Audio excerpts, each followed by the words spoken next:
after all these things, at the end of the day,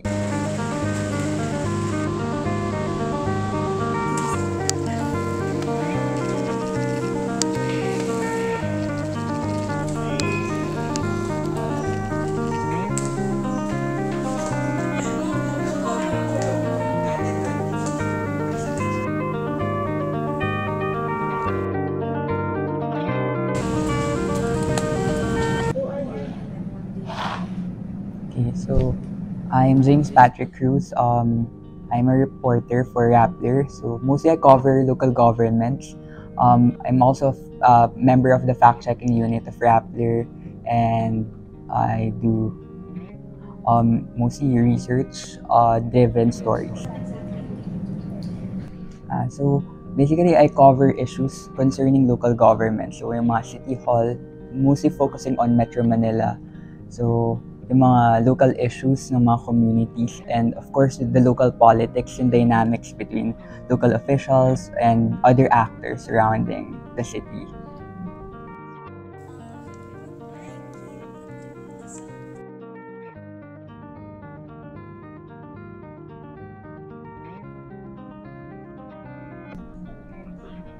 Mm, papakita ko ba siya? So, napaka-challenging ng task na to kasi yung day ng isang reporter is really dynamic, and I think different din kami with the TV reporter na meron silang normal airing time kasi sa job namin it's really different animal kasi it's online news. So I just illustrated here yung I would say ideal for me na timeline. So typically I wake up 7 a.m. or even earlier, tapos to 8 a.m. So ayun, chill lang sa first few hours ng day. So cellphone lang, tapos of course somehow na monitor ko na rin yung news doon sa pag-cellphone ko, and then ayun, and then eat breakfast, and then prepare na rin for work. So yeah, so 8 a.m. to 9 a.m. And somehow nagmo-monitor na rin ako ng news around that time.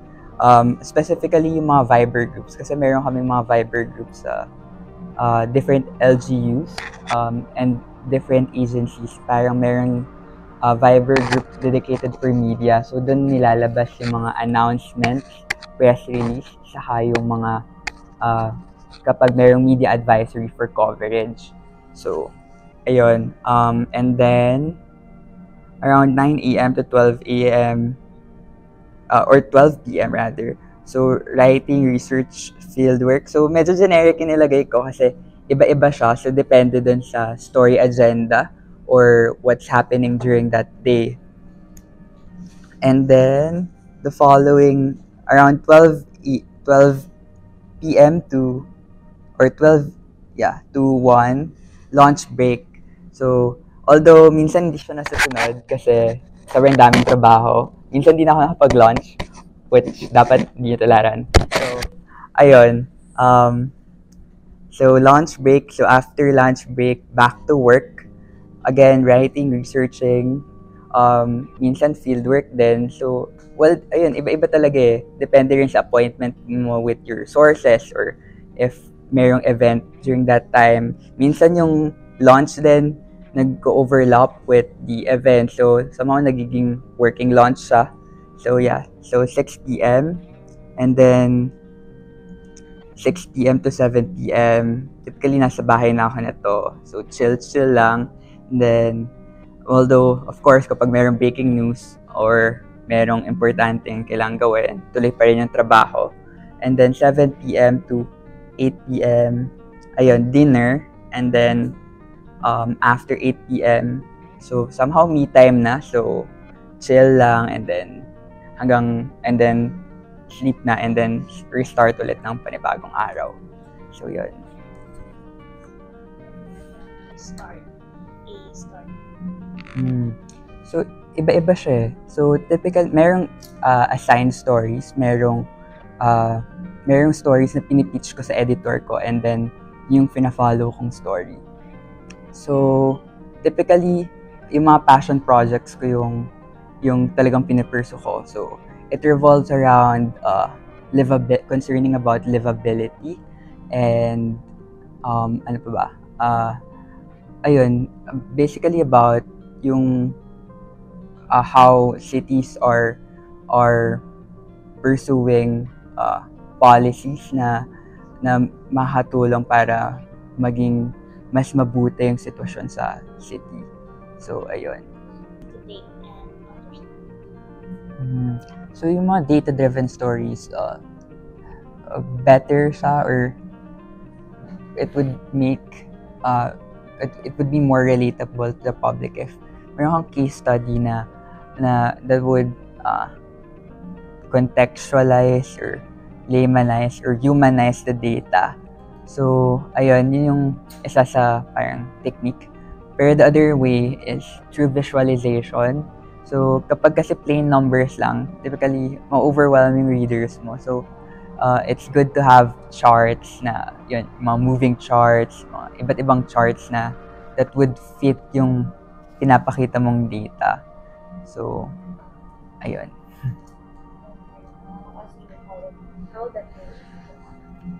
Okay. Well, interesting yung araw na yun. A few months pa lang ako sa Raptor nun. I think roughly 2 months.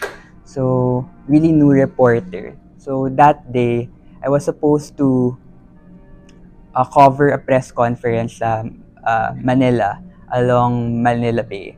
So, pag gising ko, nabalitaan ko na nasusunog na pala yung post office. So, I alerted my editors na I would shift yung coverage ko dun sa Manila Central Post Office instead.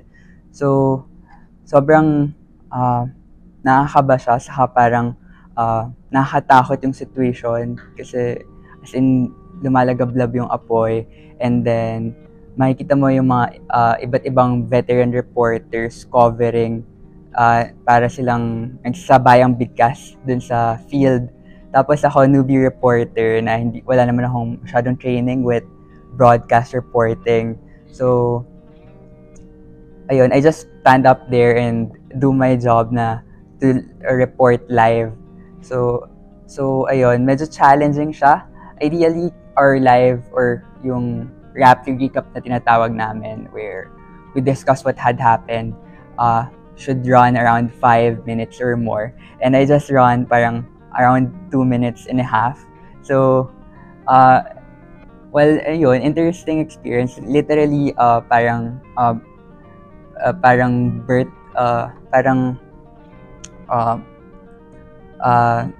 ayun, parang super challenging for a first breaking news. Yes, oo.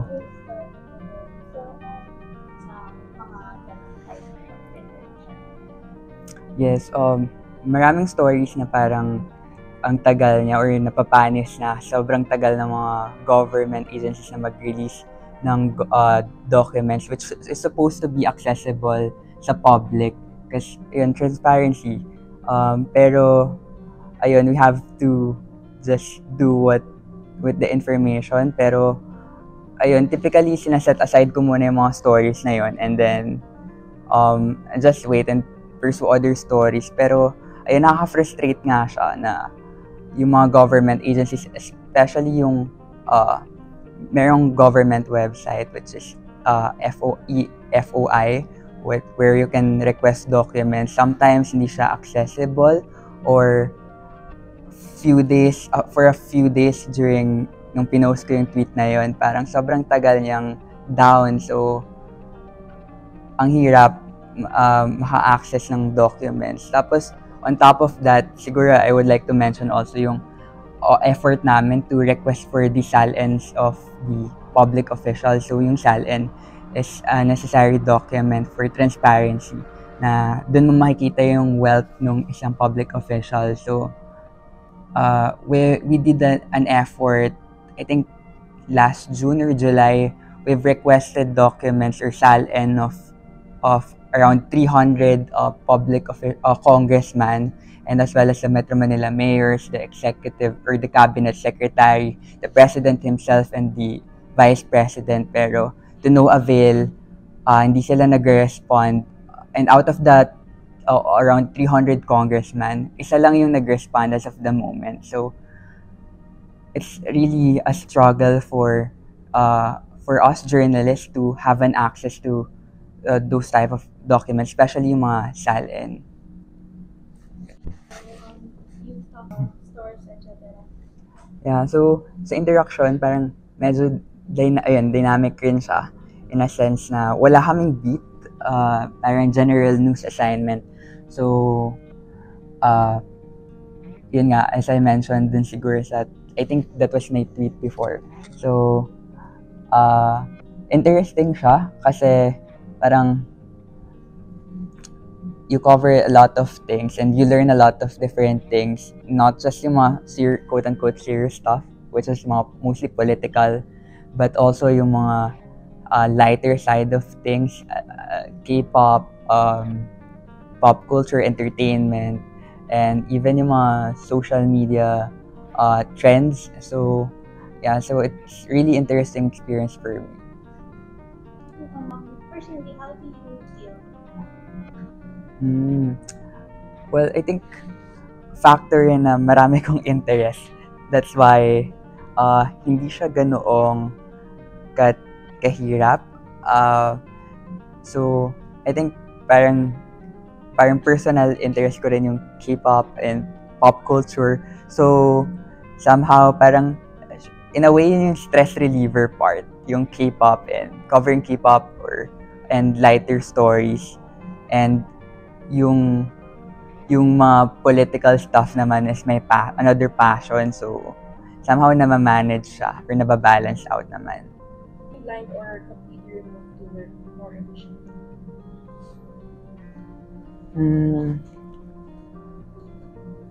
Well, meron ba? Well, siguro moving from interaction to Rappler. Well, wala akong in-streamline, pero yung time ko lang have really changed. Kasi mostly yung interaction days ko was mostly online, yung coverage, and bira yung fieldwork. And here in Rappler, talagang naging dynamic siya. Mas marami yung fieldwork na ginagawa ko. So, ayun. What typically do po? Well, iba-iba. Minsan nag-doom scroll lang ako sa TikTok. Pero siguro, well, not in the past few days or months, pero I'm a huge avid watcher ng mga K-drama. So, fan ako ng mga yun. So, yun yung typically parang stress reliever ko, or yun ginagawa ko for my me time. On the top of your head, ano po ang huling K-drama? Hala, ano ba? Well, hindi ko pa natatapos kasi ang dami kong ginagawa. But, Lovely Runner. Oo, ayun. Stood out. Can it be like not specific moment but a coverage or a certain story? So I think yung nag-stood out sa akin was doing a story about this story in Santa Ana, Manila. So meron akong story na ginawa doon about para siyang development versus heritage story. So merong developer doon na balak nagtatayo ng condominium, and the residents are opposing kasi heritage zone yung area. So within that buffer zone, merong certain requirements na bawal kang magtayo ng condominium with this or building with this specific dimension. So merong very active na community doon ng mga advocates opposing that. And I think nag-stand out siya sa akin because nakita ko yung unity ng community na yon and pushing back. And also, somehow yung story na yun, parang nag-trigger siya ng a council meeting. So, ng Manila City Hall. So, in that hearing, parang nagkaroon ng dialogue or parang yung story ko, parang somehow I would like to believe na nag-trigger siya ng change kasi during that hearing nag-flash sa screen yung mga stories na ginawa ko about Santa Ana. So ayun, and then during that hearing then dinaluhan siya ng mga ng developer and then the community. So and then of course nandun yung official. So parang nagkaroon sila ng discussion about the issue. So I think that's yung parang stand out sa akin kasi parang yung goal ng Rappler to bring communities together and also to spark change. And I would say na although minimal, I would like to believe that yung story na ginawa ko dun sa Santa Ana have triggered something or have triggered an action.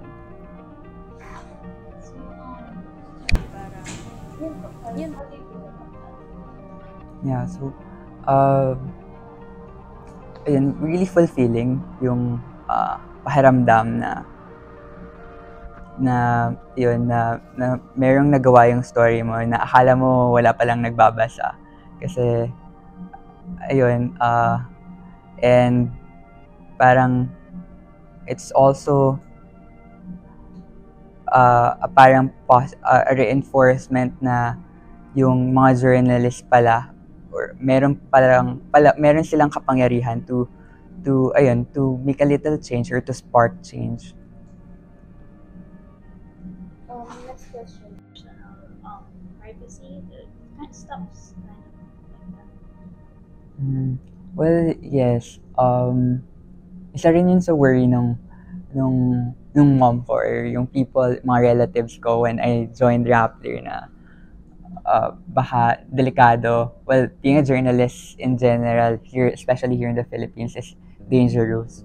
Pero ayun, so mayroong personal worries about the safety, pero so far wala pa naman ako na-receive na threat. Pero at least for digital, I make sure na yung certain accounts ko would be private for security. Tapos yung mga, of course, mga email and yung social media was really secured. So yun. Next question. How do you handle it all? Well, ayun. I think natural lang naman mapagod. But I think the passion still is there. Siguro yung coping mechanism, I would say, would be engaging with your friends, with the same people working here. Kasi parang in a way, although we're covering different beats or working on different things, merong yung nature ng job is almost the same. So, parang nag-share kami ng trauma or mga problems. And then, ayun. So, somehow, nakahanap ka ng support group with them. So, ayun. Tapos, important din na meron kang, yun nga, as I plotted here sa parang clock, yung having a me time. So, important yun. Siguro about the habit na need i-incorporate ng mga aspiring journalists is to read the news. Parang, kasi through reading, dun makikita yung reality, yung mga situation, what's happening in our country, what's happening to our people. Parang, it would sometimes demotivate you, pero I think it will also inspire you na the Philippines or the media needs you to stand up and to write stories and yeah.